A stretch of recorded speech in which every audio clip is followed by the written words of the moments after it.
Здравствуйте, в эфире телеканала «Итоги дня», в студии Надежда Саханская. Коротко о главных событиях. Планировка помещения осложняет тушение возгорания. В Якутске горит торговое здание на окружном шоссе.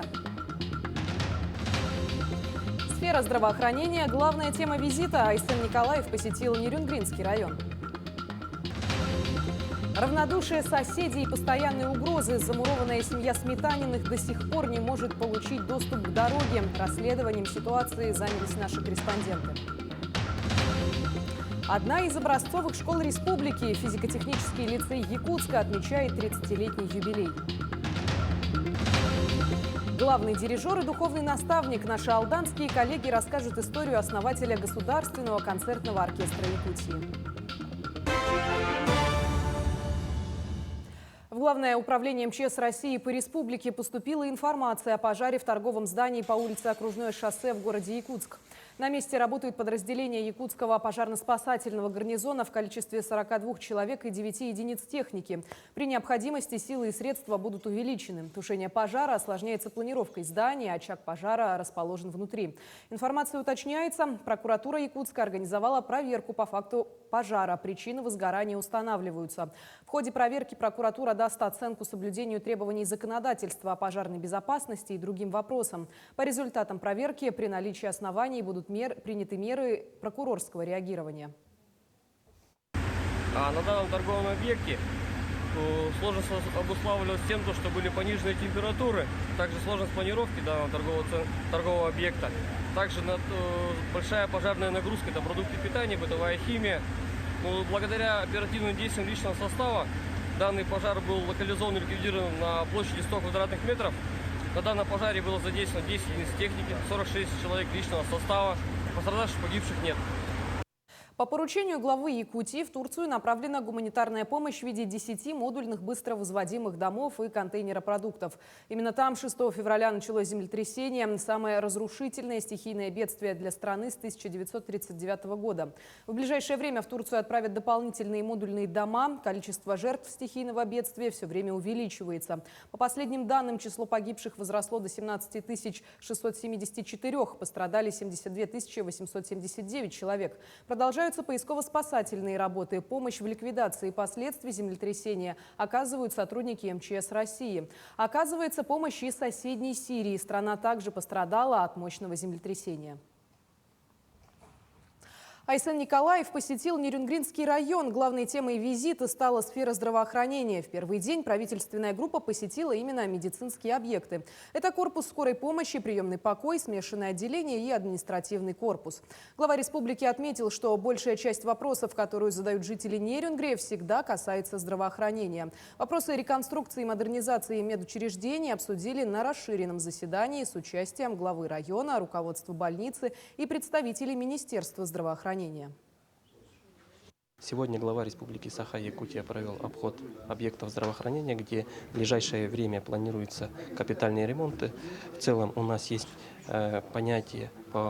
общее понимание, какие работы будут проводиться и, соответственно, ориентировочные сроки завершения данных проектов.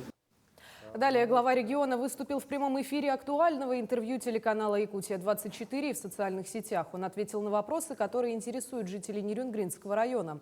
Айсен Николаев подробно рассказал о реализации указа о социально-экономическом развитии района. От телезрителей поступили вопросы, касающиеся развития здравоохранения, промышленных предприятий, газификации и капитальных ремонтов социально значимых объектов. В частности, глава региона отметил, что в Нерюнгринском районе будет отремонтировано 11 объектов здравоохранения. Сегодня выделены средства по линии федерального бюджета. Мы неоднократно с Юрием Петровичем Трутневым на эту тему беседовали и с министром по развитию Дальнего Востока и Арктики Чукунковым Алексеем Олеговичем о том, что давайте все-таки продолжим ту программу, по которой была отремонтирована у нас здесь детская поликлиника, и перенесем ее на другие объекты здравоохранения. И в прошлом году решение было принято. И с этого года 3 объекта крупных, в том числе, например, женская консультация, они уже будут реконструироваться в течение 2023-2024 года. На это планы выделено практически свыше миллиарда рублей. Но мы на этом не должны останавливаться. Я сейчас поставил задачу, чтобы в ближайшие годы, 23-24 годы, мы капитально отремонтировали еще 11 объектов здравоохранения. Между тем, во всех медицинских организациях республики сформирован зеленый коридор для участников специальной военной операции и их родственников. Вне общей очередности и ограничений военным окажут своевременную медицинскую помощь, а также направят на реабилитацию. Кроме этого, участники СВО могут обратиться к квалифицированным специалистам за консультацией по телефону горячей линии 122. Замурованной в своем участке многодетной семье с ребенком-инвалидом до сих пор приходится выходить из двора через забор соседа. Напомним, мы ранее рассказывали про семью Сметаниных, которая заперта в своем клочке земли посреди 8 участков. В любой экстренной ситуации к дому ни пожарная машина, ни скорая помощь не сможет подъехать. Как ведется расследование дела и с какими трудностями еще столкнулись Сметанины, расскажет Светлана Амосова. Сегодня сосед сказал, что последний раз открывает ворота. В следующий раз все, уже не открою ворота, сказал. Прошло уже 2 недели с момента заказа воды. Сейчас у семьи осталось запаса всего на несколько дней. В следующий раз сосед грозится штрафом в 500 тысяч рублей. В доме установлена емкость на 2 куба. Этой воды хватает максимум на 3 недели и только при условии, если редко ею пользоваться. Но с 3 детьми нужно постоянно стираться, готовить, убираться и мыть детей. А другие соседи запрещают даже проводить через их участки шланг и не отзываются на их ситуацию. Более того, из-за отсутствия дороги у семьи нет возможности подвести к дому газовую трубу. Сейчас им приходится через каждые 3-4 дня таскать вот такие баллоны, чтобы как-то поддерживать в доме тепло и ежедневно готовить. Так быстро заканчивается, конечно. В холода 2 дня держится. А 1 баллон, примерно большой баллон, 1200 заправка стоит. Разбираться в этой ситуации начал еще их дедушка, на которого и зарегистрирована земля. С 2014 года он всяческими способами пытался вернуть проезд к дому. С тех годов накопились целые кипы бумаги с обычными стандартными отписками. Никто никакие меры не предпринял. Но сейчас ситуация начинает набирать обороты. Недавно к ним приезжали члены Общероссийского народного фронта и пообещали полностью взять под свой контроль данную ситуацию. На сегодняшний момент окружная администрация ведет активную работу. На уровне заместителей главы города Якутска проводится совещание. Дано поручение градостроительству, департаменту градостроительства города Якутска рассмотреть возможные варианты проезда с учетом всех пожарных и других отступов.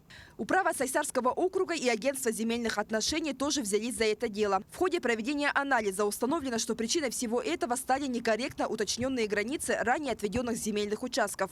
По итогу разработано 2 пути решения через смежные участки. Будем напрямую выходить на соседних земельных участков, на собственников соседних земельных участков, и будем их по одному приглашать в учреждения и с ними договариваться. Зеленым отмечен участок Сметаниных. Есть вариант исправления границ смежных земельных участков путем перераспределения. То есть этому соседу будет выделена зеленая площадь взамен на этот участок земли. Тогда у Сметаниных появится выезд. Но в случае их отказа от рядом стоящего пустого участка мэрия Якутска будет выкуплена часть земли. В свою очередь Следственный комитет завел уголовное дело по факту. Пока виновный круг лиц не установлен, ведется следствие. Но когда они получат дорогу к собственному дому и смогут спокойно передвигаться, пока неизвестно. Семья сейчас надеется на быстрое решение дела. Ведь невозможно жить в такой ловушке с 3 маленькими детьми и быть отрезанным от всего мира. Наш телеканал и дальше будет следить за развитием событий. Светлана Амосова, Семен Семенов, Григорий Хлопков, Джулус Иннокентьев, Якутск. В Якутии семьям с 5 и более детьми для улучшения жилищных условий будет выплачиваться 50% от стоимости жилья. Об этом рассказал замминистра строительства республики Евгений Петров в ходе отчета правительства в селе Дай-Амгата Татинского района. Также во время отчета жители села интересовались вопросами строительства школы, сада и спортивного зала, моста через речку Дьебегене, обновлением аккумулятора оператора сотовой связи, доступом к связи 4G, решением вопроса дизельной электростанции в Котельной во время отключения электричества, газификации и мелиорации. Кроме того, было направлено предложение в адрес администрации Чурапчинского района облагородить дорогу до села Мырыла. Кабмин Российской Федерации профинансирует инициативы, победившие в 7-м дополнительном всероссийском конкурсе лучших проектов создания комфортной городской среды в малых городах и исторических поселениях. Средства получат 80 муниципалитетов из 48 регионов, в том числе и Якутия. Так, на реализацию проектов в республике федеральный центр направит 320 миллионов рублей. Далее в списке Архангельская область – 175 миллионов рублей, Мурманская область – 155 миллионов рублей и Ямало-Ненецкий автономный округ – 85 миллионов рублей. В случае этих регионов также наблюдается и прямая корреляция с численностью населения. Педагогика нового поколения как залог успешного развития государства. Такие масштабные цели ставили перед собой участники педагогического форума, работа которого проходила в течение 2 дней в Северо-Восточном федеральном университете. В напряженной работе по разработке новых методик подготовки преподавательских кадров принимали участие представители всех звеньев образовательной системы. Об итогах форума расскажет Анна Пшенникова. В течение 2 дней делегаты образовательных учреждений, а это более 200 человек, разрабатывали новые модели и технологии подготовки педагогов. Задачи решались нетривиальные. Одна из них – сделать подготовку педагогов непрерывным процессом. Качественная подготовка будущего учителя – это же в целом влияет на вообще общество, да? Поэтому мы сейчас пути взаимодействия, как механизмы именно подготовки нового учителя мы рассмотрели именно на наших секциях. Да. Сегодня рекомендации для наших руководителей образовательных организаций. И мы переходим к подготовке непрерывной системы будущего учителя. Еще одна не менее важная задача была сформулирована недавно и по своей сути является новаторской – искать и готовить педагогов, имеющих к этому настоящее призвание. По общему мнению, в этом ключ к развитию всего педагогического направления. Это тема космического масштаба. Найти ребенка, который одарен педагогически, он хочет работать с детьми, и потом уже мотивирован на поступление и выбирает свою профессию осознанно. Это, конечно, задача не из легких, но мы хотим как раз-таки проекты такие реализовывать. Мы же все знаем, есть великолепные учителя. Сегодня как раз-таки награждают этих учителей, которые от Бога учителя. За ними дети пойдут. В рамках итогового заседания были отмечены учебные заведения, достигшие впечатляющих результатов в образовательной сфере. И, конечно, лучшие представители профессии. Одной из них была названа преподаватель русского языка и литературы школы номер 1 города Якутска Татьяна Сергеева. Свои успехи она измеряет успехами учеников. Мы очень благодарны, что оценили наш труд, нашу скромную работу. Благодарность своим выпускникам, которые очень хорошо сдали ЕГЭ по-русскому, 100% успеваемостью, 100% качеством. Это значит, все на 4,5. Половина класса сдали выше 80 баллов, и 3 из них выше 90 и поступили в желаемый вуз. Работа форума завершена, но развитие педагогического направления в республике выходит на новый виток. Дополнительным стимулом к поиску новых подходов и реализации поставленных задач становится год педагога и наставника, объявленный главой государства Владимиром Путиным. Анна Пшенникова, Семен Семенов, Якутск. Ну а в Мирнинском районе зажгли куб просвещения, а значит, наступил год педагога и наставника. Исполняющий обязанности главы администрации района Дмитрий Ширинский отметил, ключевая роль в воспитании ребенка принадлежит учителям. Сегодня Алмазная провинция – один из ведущих научно-образовательных центров Якутии. Педагогов района наградили республиканскими и федеральными знаками отличия и званиями. В марте Мирный откроет двери педагогам из промышленных районов Якутии. Они поделятся опытом работы, обсудят новые подходы к обучению и их внедрение.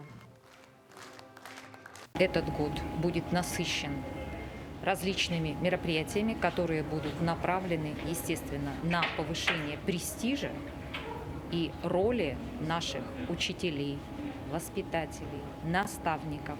Основные направления работы в этом году – это внедрение федеральных государственных образовательных стандартов общего образования, это содержательная работа с талантливыми и одаренными детьми и, конечно, работа в проекте «Эффективная школа». Физико-техническому лицею исполняется 30 лет. Также сегодня 85 лет со дня рождения выдающегося якутского ученого Владимира Петровича Ларионова, чье имя носит школа. За годы работы образовательное учреждение по праву заслужило статус одной из образцовых школ города и республики. О достижениях лицея и секретах обучения смотрите наш следующий материал. За 30 лет из стен физико-технического лицея выпустились тысячи молодых ребят. Главная гордость образовательного учреждения – это его ученики. Многие из них добились больших успехов. По словам директора, секрет заложен в системе обучения. За годы существования в лицее выработали свой механизм отбора и обучения детей. Самый важный критерий – это желание учиться. Конечно, если мы детей отбираем, то к нам высокие требования к учителям. Потому что раз мы ребенка отобрали, значит, мы должны дать ему хорошее, качественное образование. Да? Я очень благодарна своим педагогам, своей команде единомышленников, которые понимают это, которые работают творчески, которые с полной отдачей работают. В лицее заботятся о всестороннем развитии детей. Вторая половина дня всегда отводится для индивидуальных занятий с ребятами. Каждый учитель старается найти индивидуальный подход к детям. Во-первых, конечно же, требования к детям. Вот, допустим, если ты им какое-то задание дал, то, конечно, нужно добиваться до конца, чего многие учителя, будем говорить так, что не делают. Во-вторых, конечно же, дать детям свободу мышления. Это очень большую роль играет для их развития, для всего. Вот они могут на уроке спорить, они могут доказывать. Ну, то есть, вот, пытаясь приучать детей не стесняться своих мыслей. Учитель – самый поучительный предмет и наиболее живой пример для ученика. Теплые слова выпускников – лучшее доказательство того, что сотрудники школы прекрасно справляются со своими обязанностями. У нас получилась такая не только система учитель-ученик, но еще и возникли, скажем, крепкие дружественные связи. Вот до сих пор мы поддерживаем общение. Праздник собрал в одном зале выпускников, учителей и всех друзей лицея. Благодаря командной работе сегодня физико-технический лицей в числе лучших школ России. Коллектив школы не намерен останавливаться на достигнутом и год от года совершенствуется. Юрий Осипов, Артем Алексеев, Якутск. Интересные факты об обитании мамонтов, древних животных, археологических раскопках, а также искусстве древнего гончарства в Якутии. Со всем этим ознакомили научные сотрудники музея школьников Якутска. Экскурсии по музеям вуза организовали в рамках всероссийской акции «Университетские музеи детям». Школьники и их родители побывали в музее мамонта, зоологическом музее Северо-Восточного федерального университета, приняли участие в мастер-классах по керамике и первобытному искусству. Также воочию увидели, как готовят якутские украшения, берестяную посуду и с особым увлечением выполнили задание квест-игры. Мы показываем ребятам, как из небольшого вот такого комка сделать себе горшок, который в будущем должен стать вот такой вот посудой. Это называется керамика. Нужно хорошо отобрать себе материал, то есть саму глину, придать ей хорошую форму, а потом уже высушить и обжечь. Теперь приложение НВК «Саха» можно смотреть при отрицательном балансе. 7 февраля для абонентов Якутии Билайн запустил опцию «Неограниченный трафик» на телеканал НВК «Саха». Подробности расскажет Галина Чекурова. В приложении НВК «Саха» пользователи могут подключиться к эфиру на всех 3 каналах компании в режиме реального времени. Скачать приложение можно в App Store и Google Play. Приложение НВК «Саха» мы запустили в 2020 году в сентябре месяце. Называется также НВК «Саха». Имеет 3 телеканала: НВК «Саха», Якутия-24 и «Мамонт».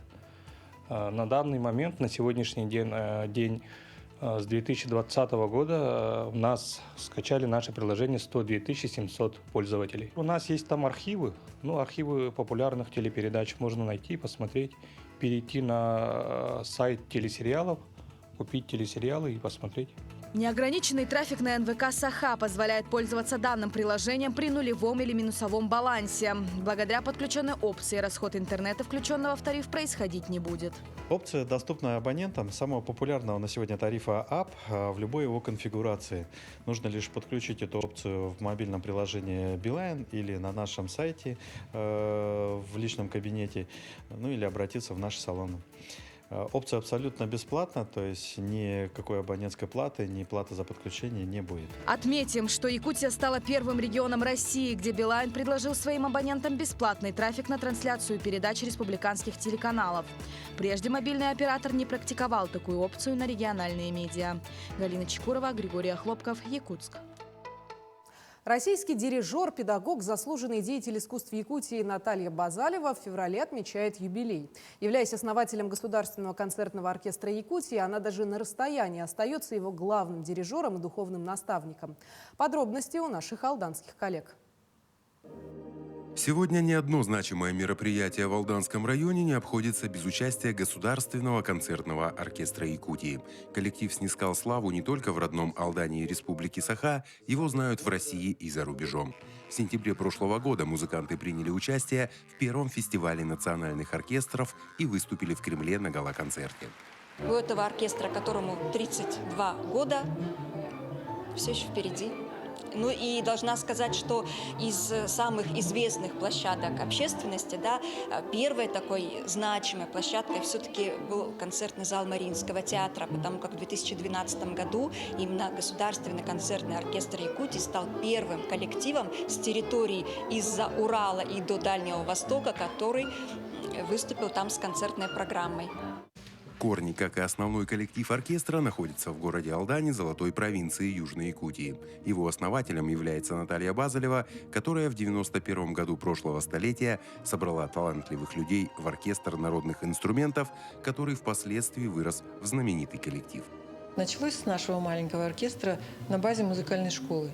И собирались все преподаватели, пианисты вдруг стали тамбристами, изучали новые инструменты для себя. И это было очень интересно. И из рутины начал прорастать такой маленький росток оркестра. Было очень интересно, конечно, самые легкие пьесы, но совсем другое звучание. Благодаря усилиям Базалевой в Алдане четверть века работает филиал Якутского музыкального колледжа, который готовит профессиональные кадры как для оркестра, так и для музыкального сообщества Якутии. Мы воспитываем молодые кадры, которые потом вливаются в наш коллектив, в Государственный концертный оркестр. И это именно получается новое дыхание, новое веяние, которое есть прямо здесь у нас, которые мы растим сами. Здесь же живем вместе с ними и сразу и работаем. Благодаря нашему руководителю, нашему духовному наставнику, нашему учителю, которая нас воспитала, по сути, с 10-12-летнего возраста, вложила в нас все свои знания, умения, вложила в нас свою душу, сердце, заботу и была, по сути, нам, как творческая мама. Я ее считаю своей творческой матерью. Всех наград и званий Натальи Базалевой не перечесть, это целый список, равно как и площадок и коллективов, с которыми она работает. Российский дирижер, педагог, заслуженный деятель искусств Республики Саха-Якутия. Она по-прежнему не только главный дирижер Государственного концертного оркестра Якутии, она духовный наставник своего детища и, как всегда, на связи с коллективом. В феврале у Натальи Владимировны юбилей, она полна сил и творческих планов и мечтает об одном, чтобы у оркестра в Алдане появился свой дом с просторной сценой для концертов и выступлений. Руслан Павлов, Александр Лукин, Сергей Шипачев, Алдан. Сегодня в Марракеше состоятся финальные бои международного турнира. В весовой категории до 51 килограмма за звание чемпиона будет биться заслуженный мастер спорта, флагман якутского бокса Василий Егоров. Бой с действующим чемпионом Европы из Испании Мартином Молиной из Сальвадором пройдет в дневной сессии, которая начнется в 21:00 по якутскому времени. Финал в весе до 51 килограмма станет пятым по счету поединком. Тем временем якутская киберспортивная команда Хоту Еспортс вышла в финал соревнований фиджитал турнира по CSGO и лазертаг в Казани. В финал якутской команде удалось выйти, одержав победу над командой Nine Pandas со счетом 36-25. В борьбе за главный приз соревнований поборются две команды из России и по одной команде из Аргентины и Беларуси. Фиджитал – это новый вид соревнований, объединяющий в себе состязания по CSGO и лазертаг. Концепция проверяет как цифровые скиллы спортсменов в компьютерной игре, так и их физическую подготовку на реальной площадке. Говорить о новостях мы продолжим на телеканале Якутия-24. Оставайтесь с нами.